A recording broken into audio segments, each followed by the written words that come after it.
There's nothing of yours here. 何があっても振り向くな。戦い実勢を望む者には Remember my name. In the Scottish Highlands near the end of the 18th century, Tornado, a tough yet vulnerable teenage girl, is running for her life alongside a boy, fleeing from a ruthless gang of bandits. They race across grassy hills and hide behind trees, desperate to evade their pursuers. Seeking refuge, Tornado slips into a quiet noble's house. However, the bandits, led by Sugarman, quickly surround the place, threatening the family inside and ransacking every room. Tornado hides, upstairs on a fragile wooden floor. When a bandit chases her, the rotten floor collapses beneath him, dropping him onto a piano. Seizing the moment, Tornado tries to escape, but Little Sugar, Sugarman's son, spots her and follows from a distance. Her fight has just begun. This is Tornado. After the chase, Tornado encounters a traveling circus hidden in the forest. She slips into a wagon where Bug, a strong man and old friend of her father, welcomes her warmly. Covered in wounds and chilled to the bone, Tornado is given a warm blanket. Bug asks about her father, prompting Tornado to begin her story. The narrative then shifts to a flashback, revealing Tornado's simple life with her father, Fujin, a former samurai turned traveling puppeteer. Fujin chose performance over battle, bonding with his daughter through their art. He teaches Tornado the discipline of Bushido, sword techniques, and puppetry, even training her to use chopsticks instead of Western utensils.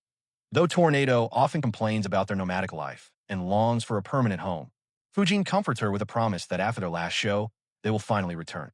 Meanwhile, Sugarman and his bandits have just robbed a church, stealing 2 large bags of gold. Sugarman rules through fear, but tension brews within the gang as his son Little Sugar insists he deserves a larger share of the loot for his efforts. Ignoring his son's protests, Sugarman orders Lazy Lake, Squid Lips, and Mac to secure the gold in a safe place.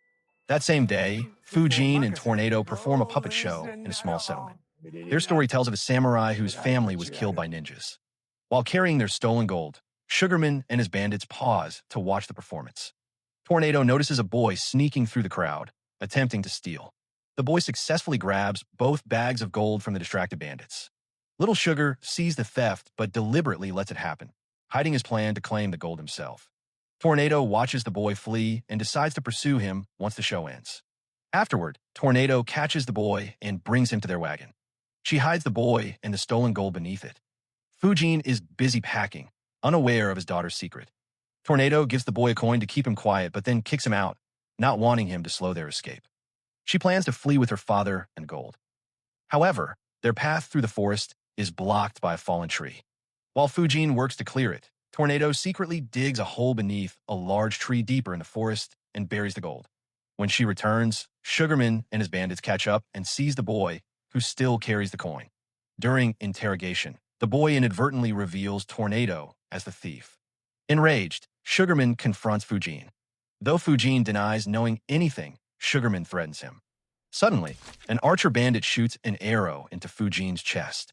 In his final moments, Fujin strikes back, wounding Sugarman severely in the stomach. As he falls, Fujin orders Tornado not to look back, no matter what. Fighting back tears, Tornado flees with the boy, leaving her father dead at the hands of the bandits. From this point, the story splits into 2 paths. Sugarman, wounded but determined, pushes his men to spread out and hunt Tornado, aiming to reclaim the gold and exact his revenge. Meanwhile, Tornado and the boy flee deeper into the forest, seeking safety. Eventually, they reach the circus camp where Bug and his troop are staying. Exhausted and grieving, Tornado curls up inside Bug's wagon. She recounts her father's tragic fate, and Bug offers what comfort he can. Their brief moment of peace, however, does not last. Soon, Sugarman and his bandits arrive at the circus camp. Sugarman knows the circus leader, Vienna, a strong woman who commands her troop with authority. Their past is tense and fraught with conflict. Sugarman storms into Vienna's wagon and demands to know where Tornado and the boy are hiding. Vienna refuses to cooperate and mocks Sugarman over the church robbery. Angered, Sugarman prepares to escalate the situation when one of his bandits spots the boy hiding among the wagons. They capture him and force a confession about Tornado's location. When a circus member tries to protect the boy, they are brutally killed, sending a chilling message to the others. Sugarman then drags Tornado out, holding her captive and threatening execution. At that moment, Bug, badly wounded but fueled by determination, rises and attacks the guard, giving Tornado and the boy a chance to escape. Bug is shot down and falls. In retaliation, Sugarman orders his men to burn all the circus wagons as a warning to anyone who might help Tornado. The circus troupe scatters and flees into the forest. Tornado's escape brings new trials. Deep in the forest, the boy is hit by an arrow and captured. Tornado presses on alone until Little Sugar, who has been tracking her, finally catches up. He forces Tornado to reveal where the gold is buried.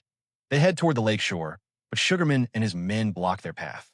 Tensions escalate as Little Sugar reveals his true plan to steal the gold and defy his father. He admits to secretly killing Kitten, Sugarman's trusted man. The conflict explodes into violence. Despite his injury, Sugarman stabs his son. Little Sugar collapses and dies, struck down by the father he despised. Exhausted and worsening from his wound, Sugarman surprisingly lets Tornado go. This moment reveals his inner struggle, a ruthless criminal father grieving the son he just killed. Broken-hearted, Tornado returns to the forest.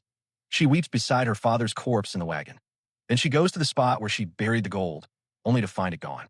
Back at the wagon, she discovers the boy critically wounded.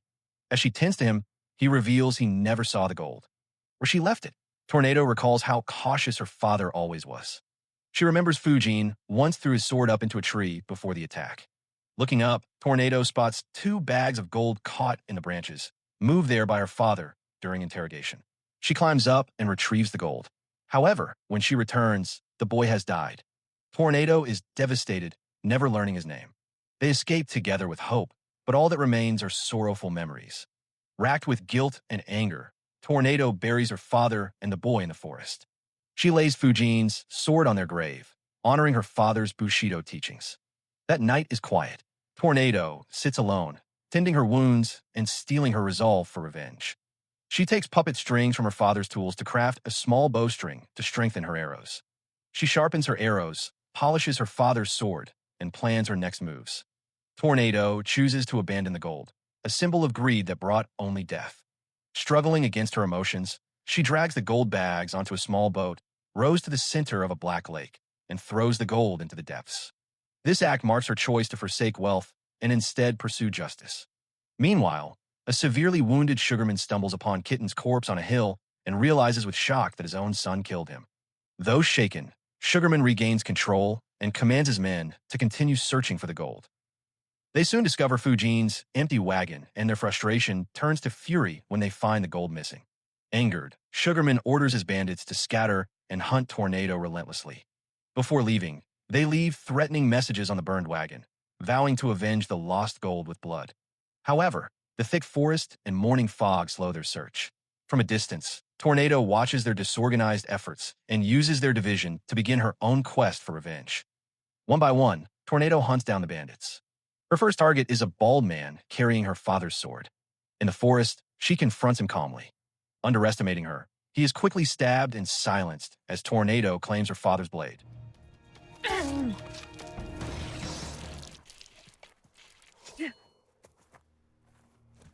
Next, she sets her sights on the archer who shot Fujin. Waiting patiently behind the trees, she fires an arrow that strikes the man's face, dropping him before he can react. Fear spreads rapidly among the remaining bandits. 2 others attempt to fight back. A tall man armed with a gun and his sword-wielding partner chase Tornado through the trees. When the gun jams, Tornado stops and turns to face them. The sword-wielder strikes first, injuring her, but Tornado fights back fiercely, cutting the gunman's arm before he can fire again. Drawing on her father's training, she defeats them both. Only Sugarman and 1 wounded bandit remain. Tornado finds the injured man scared and recalls that he never harmed her father or their friends. She spares him, showing that despite her thirst for vengeance, her conscience remains intact. The final confrontation comes when Tornado finds Sugarman alone, weak and gravely wounded. Sugarman has lost his men, his son, and all hope. They face each other in silence. Gasping for breath, Sugarman admits his failures as a father and expresses regret for forcing his son into a life of violence. He acknowledges Fujin's courage and, with his last strength, calls Tornado a samurai, his final recognition of her honor. Tornado refuses to end his life quickly. Instead, she lets him die slowly from the wound her father inflicted, restoring the honor Sugarman once stole. With all her enemies gone, Tornado returns to the graves of her father and the boy. She lays Fujian's sword on the grave as a sign of respect and closure. Silently, she prays, feeling her father's presence guiding her. At the ruined circus camp, she meets Vienna and the surviving troop members. Vienna offers Tornado a place among them, but Tornado hesitates. She asks Vienna whether she is a killer or a true samurai. Vienna does not answer directly, but calls her Tornado, reminding her that the name means strength and change. She explains that Fujin named her after the puppet show's heroine, a strong woman who faces her destiny. Vienna offers food and encouragement, urging Tornado to move forward. Before leaving, Tornado spots the bandit she's spared among the troop. They exchange a look, and the bandit nods in gratitude. Vienna recites a line from their puppet show, "Raise the curtain. I am Tornado. I am a warrior. I am here to seek justice." The words remind Tornado of her true identity. She realizes that her life is now her own story, no longer controlled by fate. Tornado declines Vienna's offer and chooses to walk alone, carrying her memories, her father's lessons, and his sword. The final scene shows Tornado walking toward the sunset, facing an uncertain yet hopeful future. From hunted girl to woman in control, Tornado claims her destiny. So the moral of the story is if you're going to steal gold, make sure it doesn't come with bandits, betrayal, burning circuses, or deadly daddy issues. Or just stick to puppetry, honestly,